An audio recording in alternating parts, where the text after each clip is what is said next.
বর্ধমান জেলার মধ্যে বিজোলে নামে একটি গ্রাম আছে। সেই গ্রামে এক ব্রাহ্মণ ছিলেন। ব্রাহ্মণ একদিন ব্রাহ্মণীর সাথে ঝগড়া করে গ্রামের প্রান্তরে মাঠের ধারে একটি অশ্বত্থ গাছের নিচে বসে মনের দুঃখে কাঁদতে লাগলেন। সংসারে নানান অভাব অভিযোগ, সেই নিয়েই ঝগড়াঝাটি।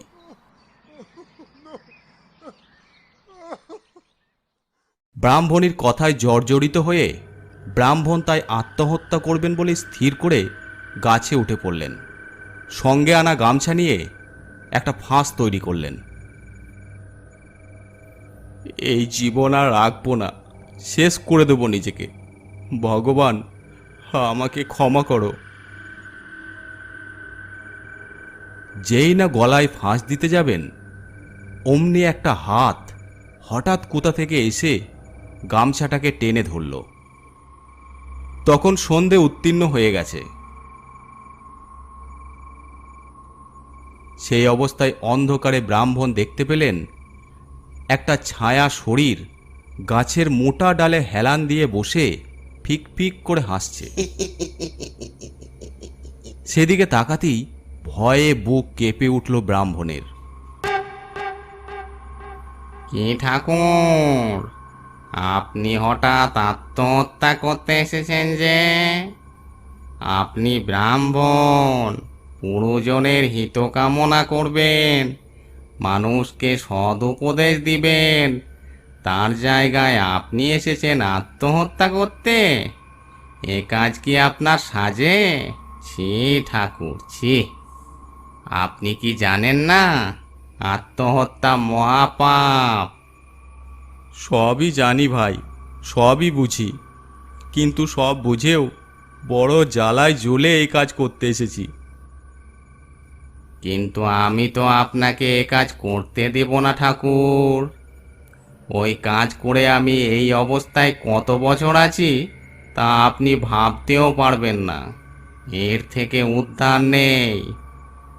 আপনার ছেলে নেই, মেয়ে নেই, শুধু কর্তা আর গিন্নিতে থাকেন। আপনি এ কাজ করতে যাবেন কোন দুঃখে?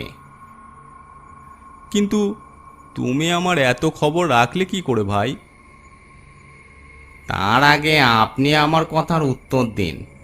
বলুন তো, এ কাজ করতে এসেছেন কেন? বলুন, কেন এ কাজ করতে এসেছেন? দুঃখের কথা আর কি বলবো ভাই, আমার গিন্নিকে তো তুমি চেনো না। অমন দজ্জাল মেয়ে ছেলে, এই তল্লাটে দুটি নেই। তার জ্বালায় বাড়িতে কাকচিলও বসতে পারে না। তাই এমনই অতিষ্ঠ হয়ে উঠেছি যে ওর হাত থেকে পরিত্রাণ পাবো বলেই এ কাজ করতে এসেছি আমি। ওরে বাবা, আপনার গিন্নির কথা আর বলবেন না ঠাকুর। ওরকম মেয়ে মানুষ আমি কখনো দেখিনি। ওকে আমিও চিনি হাড়ে হাড়ে। আপনাদের বাড়ির পাশে যে আম গাছটা আছে, সেই গাছে আমার 100 বছরের বাস। শুধু আপনার গিন্নির চিৎকার চেঁচামেচি আর গালাগালির চোটে আজ বছর খানেক হলো আমিই পালিয়ে আসতে বাধ্য হয়েছি এখানে। কাজেই যার গালাগালিতে ভূত পালায়, আপনি মানুষ হয়ে তাকে নিয়ে ঘর কি করে করবেন? তা ঠিক আছে, আপনাকে আত্মহত্যা করতে হবে না। আপনি এখানেই থাকুন, আমি আপনার থাকার ব্যবস্থা করছি।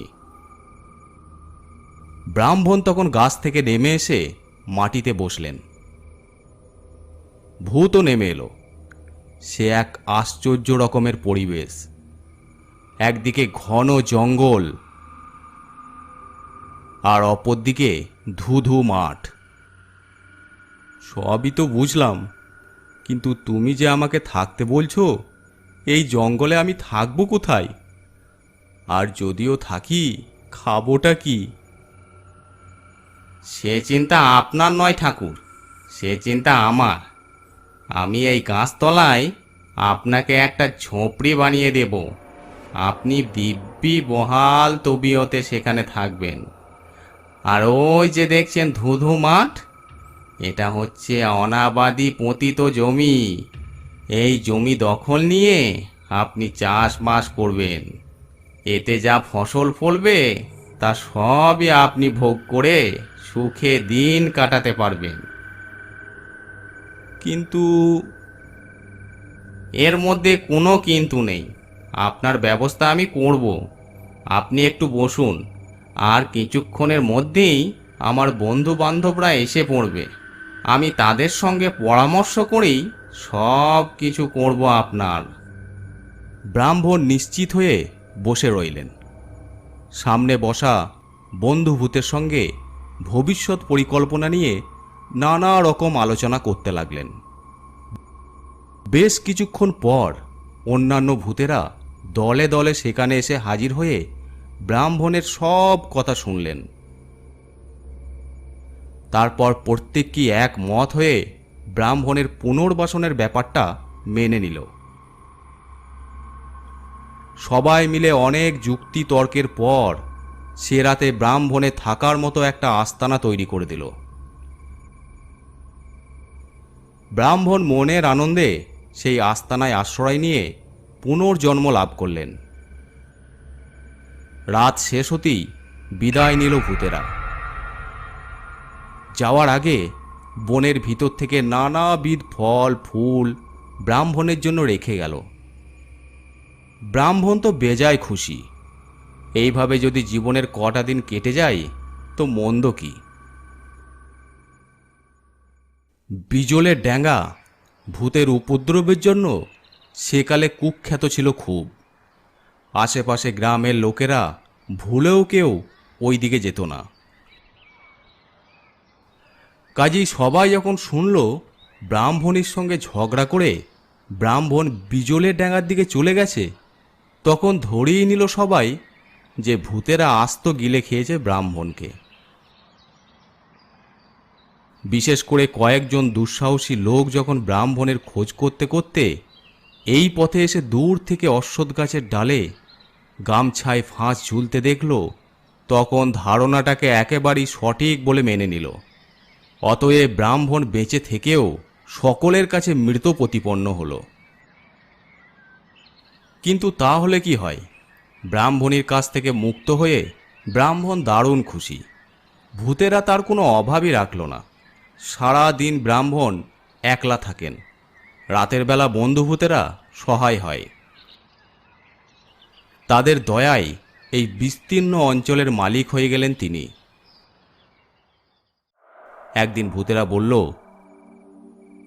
আপনি এক কাজ করুন, এই জমি তো অনাবাদি পড়ে আছে, আপনি একে আবাদ করে ফসল ফলান। বললি তো বেশ, আমার আপত্তি নেই, কিন্তু এ জমি চষবো কি করে? আমি কি চাষের কাজ কিছু জানি? এ বড় সমস্যার কথা বটে। তা ঠাকুর, আপনি এক কাজ করুন, রাত্রিবেলা গ্রামের লোক ঘুমিয়ে পড়লে গ্রামবাসীদের ঘর থেকে লুকিয়ে গোটা কত কোদাল জোগাড় করে নিয়ে আসুন দেখি। বাকি কাজটা আমরাই করে দেব। ব্রাহ্মণ তাই করলেন। ভূতের পরামর্শ মতো গ্রামে গিয়ে লুকিয়ে এর ওর বাড়ি থেকে কোদাল কুড়ুল ইত্যাদি যা পেলেন নিয়ে এলেন।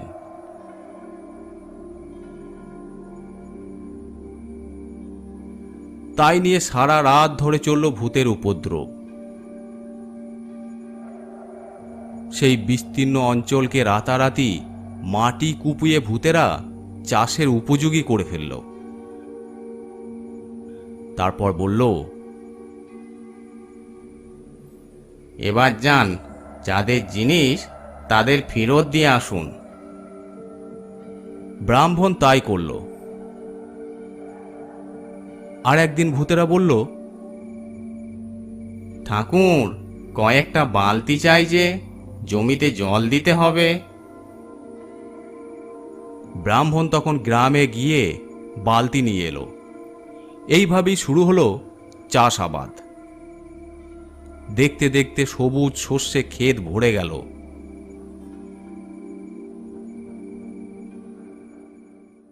ধান মাঠেই পাকল। ভূত মজুরেরাই সব কিছু করল। ব্রাহ্মণের গোলা ভরা ধান হলো। এত ধান যে আশেপাশের গ্রামের লোকের খামারে অত ধান নেই। সেটা ছিল খরার বছর। চারিদিকে অন্নের জন্য হাহাকার পড়ে গেল। কত মানুষ না খেতে পেয়ে মরে গেল। অথচ ব্রাহ্মণের গোলা ভর্তি ধান। যাই, ব্রাহ্মণীকে সব কথা বলবো, তাহলে সে নিশ্চয়ই খুব খুশি হবে। তাই একদিন ব্রাহ্মণ আর থাকতে না পেরে সন্ধ্যার সময় চুপি চুপি গ্রামে গিয়ে হাজির হলেন। ভাবলেন ব্রাহ্মণীকে সব কথা বলে ক্ষমা ঘেন্না করে নিয়ে এখানে নিয়ে আসবেন। কিন্তু হিতে বিপরীত হলো। ব্রাহ্মণকে রাতের অন্ধকারে দেখা মাত্র ভয়ে চিৎকার করে এমন কাণ্ড বাঁধালেন ব্রাহ্মণী, গ্রাম সুন্দু লোক হই হই করে লাঠি সুটা নিয়ে ছুটে এলো। তারপর ব্রাহ্মণকে দেখেই তো চক্ষু স্থির। সবাই তাকে ভূত মনে করে নির্দয়ভাবে লাঠি পিটা করতে লাগলো। আমি ভূত নয়, আমাকে ছেড়ে দাও, আমি ভূত নয়, আমি ব্রাহ্মণ, ছেড়ে দাও। কয়েক ঘা লাঠির বাড়ি খেতেই রক্তাক্ত অবস্থায় লুটিয়ে পড়লেন ব্রাহ্মণ। তারপর একেবারে যখন নিশ্চল হয়ে গেল, তখনই গ্রামের লোকেরা ভুল বুঝতে পারল। এ তো ভূত নয়, সত্যি সত্যি বামুন। এ কি করলাম আমরা? কিন্তু তখন সব শেষ। ফলে একমাত্র সৎকার ছাড়া করবার কিছুই ছিল না তখন। অপঘাতে মৃত্যু। তাই তৃতীয় দিনে খুব ঘটা করে শ্রাদ্ধ হলো ব্রাহ্মণের। গ্রামের লোকেরা চাঁদা তুলি ব্রহ্ম হত্যার পাপ ঢাকতে সব রকম ব্যবস্থা করল।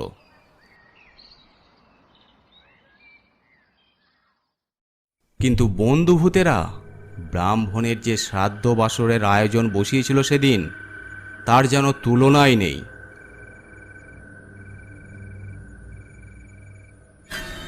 গ্রামের লোকেরা বিজলের ডাঙ্গার দিকে না গেলেও দূর থেকেই দেখতে পেল হাঁড়ি ভর্তি মন্ডা মিঠাই ক্রমাগত আকাশপথে নেমে আসছে বিজলের ডাঙ্গায়। সারা রাত ধরে শুধু নামছে তো নামছেই। সে নামার আর কোনো শেষ নেই। যতক্ষণ না ভোর হলো ততক্ষণে এক নাগাড়ে নামতেই লাগলো সব। গল্পটি আপনাদের কেমন লাগলো অবশ্যই কমেন্ট করে জানাবেন। আর যদি ভালো লেগে থাকে তাহলে অবশ্যই চ্যানেলটিকে সাবস্ক্রাইব করে দেবেন। আর লাইক শেয়ার করতে ভুলবেন না। আপনারা যদি ইচ্ছা করেন এরকম গল্প আমাদেরকে পাঠাতে পারেন। আমরা সেই গল্প অ্যানিমেশনের আকারে ফুটিয়ে তুলব। ডিসক্রিপশন বক্সে আমাদের মেল আইডি দেওয়া আছে, আপনারা সেখানে মেল করতে পারেন।